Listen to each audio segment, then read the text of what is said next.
Hi, I'm Nejan Andalus, and I'm here to discuss character archetypes. Let's start with what are archetypes. They were originally conceptualized by psychologist Carl Gustav Jung. They represent the fundamental human motives in any person or character.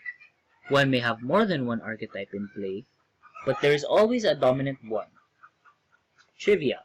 Archetypes are not just human motives of human beings and characters, but also have a psychological aspect as a deeper meaning. Since this was originally a psychology topic, you might be a little confused what it's doing in the English department, but archetypes or Carl Jung's archetypes were used as a stepping stone for literary analysis. Now, today in the 21st century, literary analysis in English class reaches even until movies, so I'll be using a lot of examples here from books and movies. So, there are three different types of archetypes. There's the ego types, there are the soul types, and then there are also the self types. So let's start with the ego types. The ego type is an archetype that is focused more on their own fulfillment of pride or ego. That's why you can see most protagonists are normally under this category of archetype. The first category under the ego type is the innocent. This archetype lives by the motto, free to be you and me. Their goal is to be happy in life. They're very faithful and optimistic. They're very naive, saint-like, and also a dreamer. Classic examples of this are Dory from Finding Nemo, Charlie Bucket from Charlie and the Chocolate Factory, and Ash Ketchum from Pokemon. Let's start with Dory.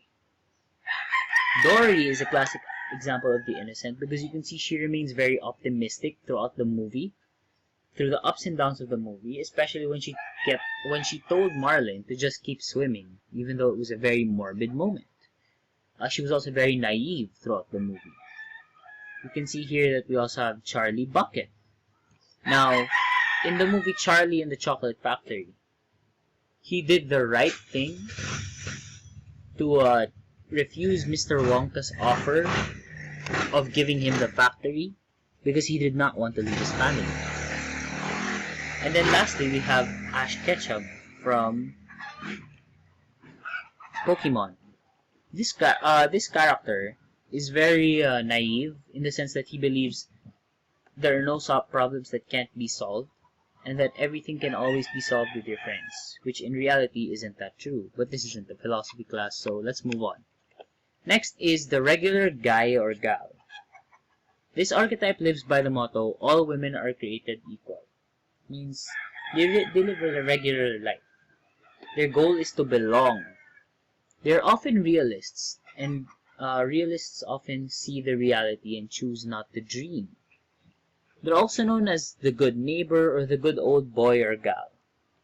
Examples of this is Cady Heron from the movie Mean Girls, XJ9, or Jenny from My Life as a Teenage Robot, and SpongeBob.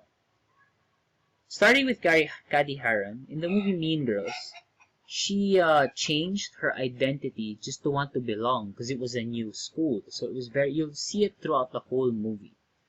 We have XJ9, or Jenny. In her show, she often tries to fit in school. She just wants to belong. Though she is a super robot, she's not that regular, but her behavior is that of a regular person. Now, lastly, we have SpongeBob. SpongeBob SpongeBob can be characterized by different archetypes, but I'll be talking about his portrayal in one episode. Now, you know SpongeBob's a regular Joe. He just fries burgers in a restaurant, but for one episode, he received a wad of money, and he literally changed his personality by hanging out with richer fish in the sea. So you can see in common that all of them changed aspects of their personality just for the need to belong. Next, we have the hero. This archetype lives by the motto, when there's a will, there's a way. Their goal is expert mastery in any way to improve the world. They're very strong, competent, and courageous. They're also known as the warrior, the superhero, or even the dragon slayer. Classic examples. There's Superman, Naruto, and Anakin Skywalker. Now, the thing about the hero archetype is they want to, as I said earlier, their goal is expert mastery. So you can see that they all these guys have something in common. That they want to master their abilities, they also have they also have one similar weakness. They don't want to be vulnerable or called weak. That's why Superman chooses to be strong all the time to protect Metropolis and Lois Lane. We have Naruto, who wanted to be Hokage because he didn't want to be perceived as weak at all. And then we also have Anakin Skywalker from Star Wars, who tried to master his skills in order to grow stronger. Let's move on. Next we have the caregiver. This archetype lives by the motto, love your neighbor as yourself. Their goal is to help others. They're very compassionate and generous. They're also known as the helper and the supporter. Let's have some examples. A great example of this is Alfred, Batman's butler. He cared for Bruce Wayne and any guest that Bruce Wayne brought in, not only as his duty as a butler, but it just shows his natural caregiving need. Next we have Primrose Everdeen from the Hunger Games. She gives care to whoever needs it, and often shows help to whoever shows up at their doorstep. Example of this is when Katniss brought in somebody who needed help, and she patched them up right away. And then lastly, we have Baymax from Big Hero 6. Though he's not an actual person, he's still a character.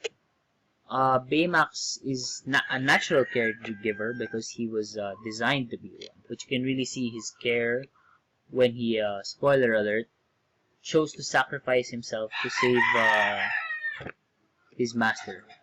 Next, we have the soul types. This archetype craves more on the feeding of the desires of their spirit or soul, more or less their inner desires. Normally, the companion, mentor of the protagonist is under this type. So let's have the first one. The explorer lives by the motto, don't fence yourself in. Their goal is to experience a better, more authentic and fulfilling life. And they're often true to their soul, autonomous and ambitious. They're also known as the wanderer or the seeker. Examples here are Lara Croft from Tomb Raider, Dora the Explorer, and the Wonder Pets. Let's start with Lara Croft. She was a rich girl, but she didn't want to live the boring life, so she became a tomb raider, but she calls herself an archaeologist. She raids tombs, discovers ancient treasures, all in hopes of honoring her father and also living an exciting life. Next, we have Dora the Explorer. I didn't really want to use kids for reference, but that's one thing already. Dora the Explorer likes to, as the name suggests, she explores, living a life with her friend Boots. And then we have the Wonder Pets. They always like to explore and learn things, despite, I'm mentioning kiddie shows. So let's move on to the next one. Next, we have the Rebel. This archetype lives by the motto, rules are made to be broken. Their goal is to overturn what isn't working. They're often outrageous and very radical towards freedom. They're also known as the outlaw and the misfit. Classic examples of this are Catwoman, Kik Batowski, and Blue from Foster's Home for Imaginary Friends. They all exemplify the virtue of not following the rules because they don't think it doesn't work. So let's move on to the next archetype. Next, we have the lover. I'm not just talking about your average chick flick lover. I'm talking about the archetype lover. You'll learn that it's not the same thing. The lover archetype lives by the motto, "You're the only one." Their goal is to be in a relationship with people, their work, or the surroundings that they love. They're a very passionate bunch, grateful, appreciative, and committed. They're also known as the intimate, the friend, the spouse, and also the team builder. Great examples of this are Brock from Pokemon, Leo Valdez from Heroes of Olympus, it's a book series, and Anna from Frozen. Now, the three of them all exemplify the soul types because they are very passionate about themselves and their work, but they also they're so passionate that they tend to fall easily, which is very common if you read or watch what they do. So let's move on to the next one. Next, we have the creator archetype. This archetype lives by the motto, "If you can imagine it, it can be done." Their goal is to realize a vision and turn it into reality. They're very creative and imaginative. They're also known as the artist, the inventor, the writer, and the dreamer. Great examples of this is, I'm going to reuse Leo Valdez from Heroes of Olympus. We also have Tony Stark, and we also have Gogo from Big Hero 6. The three of them all exemplify the soul type because they all imagine their work, they like to perfect it when they can, and they're very passionate about their work, and they're all very creative. Next, we have the self-types. This is the last category of archetypes. This archetype desires to fulfill its own personal or self-centered desires, but in a broader perspective compared to the ego type. Normally, the antagonist is under this type, but sometimes it can fall under the mentor as well. First, we have the jester. Lives by the motto, "You only live once," or what they call nowadays YOLO. The goal is to have a great time and lighten up the world. They're very joyful. They're also known as the fool, the trickster, the joker, and the comedian. Classic examples of this are all self-explanatory. Deadpool, the Joker, and the Mask. They're all very free-spirited, they're all very funny, and they all live their life as if they're going to die the next day. Next, we have the Sage. Lives by the motto, "The truth will set you free." Their goal is to use intelligence to analyze and understand the world. They're very wise and intelligent. They're also known as the scholar, detective, philosopher, academic, and the researcher. Examples of these, also self-explanatory, are Dumbledore, Yoda, and Rafiki. Next, we have the Magician. This archetype lives by the motto, "I make things happen." Their goal is to make their dreams come true.